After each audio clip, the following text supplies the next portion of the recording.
Nous allons voir aujourd'hui comment gérer ces médias avec Bridge pour pouvoir les classer et les retrouver facilement au sein de ces différents projets de montage de films. Lorsque l'on capture une vidéo dans Premiere, un certain nombre d'informations sont incluses dans le fichier lors de son écriture sur le disque dur. Ce sont en fait des métadonnées et on peut y accéder par clic droit en demandant l'affichage des informations sur le fichier. En fait, cette fenêtre affiche les métadonnées de type XMP, qui est une norme. C'est une norme qui est particulièrement connue et utilisée pour les photos, mais c'est également valable donc pour des vidéos.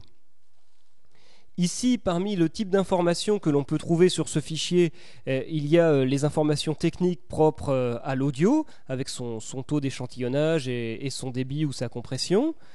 On va retrouver le même type d'informations sur la vidéo. Ici, c'est un fichier DV en 720-576. Également, le nom de la bande que j'avais rentré dans Premiere au moment de la saisie du fichier, l'heure et la date à laquelle ce fichier a été écrit sur le disque dur. On trouve également les informations de description, puisque dans la fenêtre de capture de Premiere, j'avais rentré une description pour ce fichier. Donc au moment où il a été créé sur le disque dur, les informations ont été encapsulées au sein du fichier.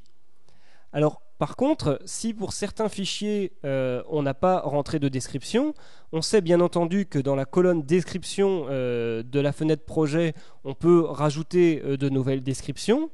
Mais pour autant, elles vont être propres au projet Premiere et non pas à ce fichier en particulier. Et donc, elles ne seront pas encapsulées dans le fichier. Si on voulait rajouter des descriptions dans ce fichier, pour qu'elles suivent le fichier si on le copie sur d'autres disques durs, par exemple, eh bien, il faudra renseigner cette information ici dans la boîte de dialogue description. Mais il y a aussi une autre méthode pour aborder la gestion de ces métadonnées de type XMP, c'est de travailler avec Bridge, puisque Bridge justement permet d'exploiter l'ensemble de ces informations. Je vais justement faire apparaître ce fichier dans Bridge, par clic droit, faire apparaître dans Bridge, ce qui a pour incidence bien sûr de lancer le logiciel. Le fichier qui me concerne ici donc est mis en surbrillance.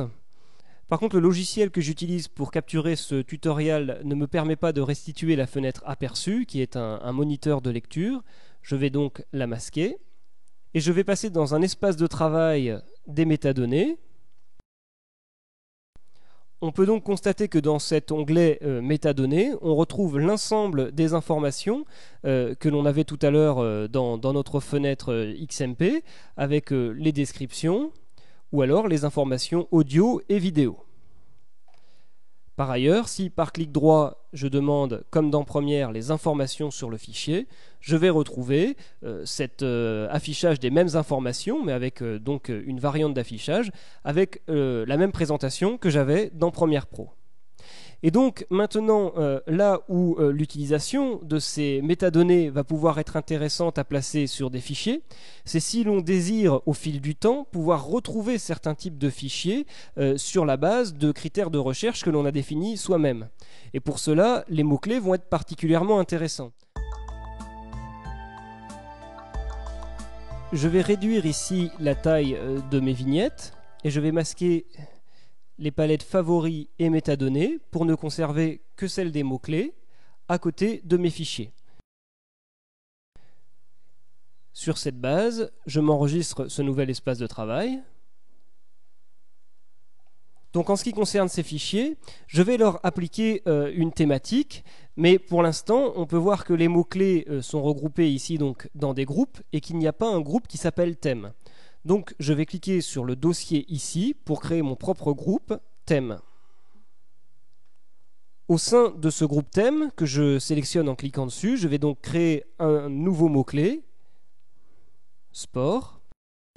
En fait, pour ce type de création, on retrouve les mêmes méthodes de travail que dans Premiere ou les logiciels vidéo d'Adobe, avec la petite flèche en haut des palettes pour accéder au bouton de création de groupes de thèmes ou de mots-clés, ou alors l'utilisation du clic droit dans des zones vierges de la palette ou sur les éléments en eux-mêmes. En ce qui concerne mes vignettes, je peux ici les agrandir et les rétrécir, et également accéder à d'autres modes d'affichage. Ici un mode liste, ici un mode film fixe. Donc pour attribuer le mot-clé sport à un plan, il suffit de le sélectionner et de cliquer sur ce mot-clé, ou alors de sélectionner un groupe de plans pour appliquer le mot-clé à l'ensemble de ces plans d'un coup. Par contre, Bridge va nous proposer un message d'alerte pour nous indiquer que le mot-clé va bien affecter l'ensemble des plans sélectionnés, pour être certain que ce n'est pas une erreur de notre part de les avoir tous sélectionnés. On peut choisir que ce message ne s'affiche plus les prochaines fois, et le mot-clé sera donc affecté à l'ensemble des plans. Je remonte dans l'arborescence de mon disque dur, dans mon dossier montage où j'ai un certain nombre d'autres dossiers où j'ai des montages qui concernent également le sport. Et je vais justement affecter le mot-clé sport à l'ensemble de ces plans. Je remonte ici sur un autre montage qui concerne une course.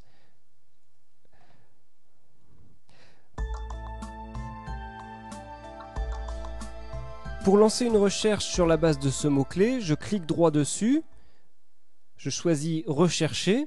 Ça ouvre donc la boîte de dialogue de recherche avec un certain nombre de critères qui sont déjà définis. Ici, c'est bien un mot-clé qui a été choisi, le mot-clé sport a déjà été saisi.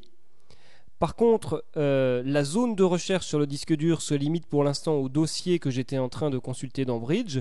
Je vais donc élargir la recherche à l'ensemble de mon disque dur vidéo. Je vérifie que cette recherche va se faire sur le disque dans l'ensemble des sous-dossiers et je garde coché cette option pour que l'affichage se produise dans une nouvelle fenêtre. Le résultat de la recherche m'affiche donc l'ensemble des plans qui concernent le sport. Et l'avantage, c'est que ces plans se trouvaient sur le disque dur à des emplacements très différents, dans différents dossiers ou sous-dossiers, et ils sont maintenant rassemblés tous ici, dans cette fenêtre de résultats de recherche.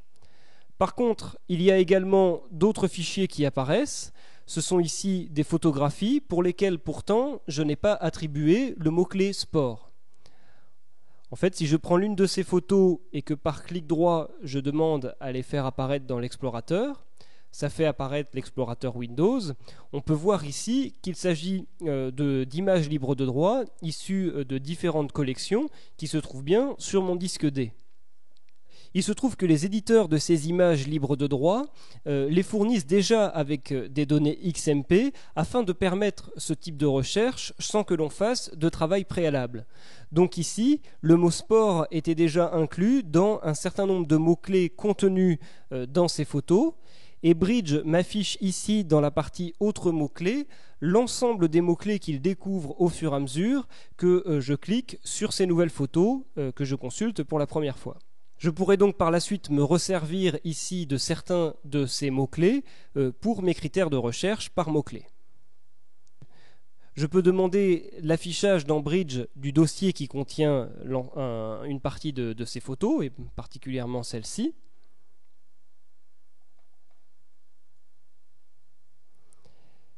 Et ici, il y a deux plans qui peuvent m'intéresser, car ce sont des plans de public et ça peut toujours être utile comme plan de coupe dans certains sujets. Donc, en conséquence, je vais créer un nouveau mot-clé et attribuer donc les mots-clés public et sport à ces deux fichiers. Je vais remonter dans l'arborescence de mon disque dur pour aller attribuer aussi ce mot-clé public ici à ce plan qui pourrait me servir de plan de coupe dans d'autres projets. Je peux donc également lancer des recherches sur la base de plusieurs critères et donc de plusieurs mots-clés. Si je vais chercher la fonction rechercher ou alors par CTRL F, dans la boîte de dialogue est gardé en mémoire le dernier critère que j'avais utilisé, le mot-clé sport. Je vais en rajouter un autre qui sera un mot-clé. Il faut par contre saisir le texte. Bridge ne propose pas une liste avec les différents mots-clés, il faut donc se souvenir de l'orthographe de ces différents mots-clés. Et je vérifie bien ici que l'option « Tous les critères sont satisfaits » est cochée. Sinon, l'option précédente, « N'importe quel critère est satisfait », afficherait les fichiers qui ne contiennent qu'un seul des deux mots-clés. Or, par exemple, s'il y a des plans de public qui qui concernent une thématique culturelle, je ne suis pas intéressé pour les avoir dans la fenêtre de résultats. De nouveau, je vais lancer la recherche sur l'ensemble du disque D. Par contre, cette fois, je vais le faire dans la fenêtre courante, pour ne pas afficher une nouvelle fenêtre qui ne me serait pas utile dans le cas présent. Et j'ai donc le résultat avec l'ensemble des photos et vidéos qui ont ces deux mots-clés qui leur sont attribués. Je peux enregistrer ce critère de recherche comme une collection. Je vais l'appeler Public Sport. C'est dans le panneau Favoris que l'on retrouvera l'accès à ces collections. Si je retourne dans d'autres projets où il y a des plans de public pour lesquels j'attribue donc le mot-clé, public, quand je vais reprendre mon espace de travail par défaut et cliquer ici sur le raccourci collection pour retrouver mes collections, un double clic sur ma collection affiche les résultats de ma collection qui prennent maintenant également en compte ce nouveau plan qui vient d'être ajouté. Donc en fait, à chaque fois que l'on double-clique sur une collection, l'ensemble des critères de recherche qui la composent sont à nouveau appliqués. Et je peux à tout moment même modifier cette collection pour rajouter ou supprimer des critères. On peut constater que si je retourne dans Première, la fenêtre de Bridge disparaît. Je retourne dans Bridge. Cette fonction ici pour passer en mode réduit va permettre de garder une fenêtre de Bridge ouverte en même temps que Première et donc de glisser, déposer des plans depuis Bridge jusque sa fenêtre projet Première pour pouvoir les intégrer dans son montage. Cette méthode de travail de classement de ces médias basée sur les métadonnées peut bien entendu s'étendre à tous les autres champs XMP qui sont disponibles, puisque les mots-clés ne sont qu'un des critères possibles au sein de toutes ces données XMP. Les critères peuvent aussi d'ailleurs s'étendre, puisque des programmeurs ont accès à des kits de développement pour rajouter des champs personnalisés de métadonnées. Ici, par exemple, on peut voir qu'il y a un crayon devant chaque critère de ce plan. On peut, par exemple, renseigner la description et valider son choix.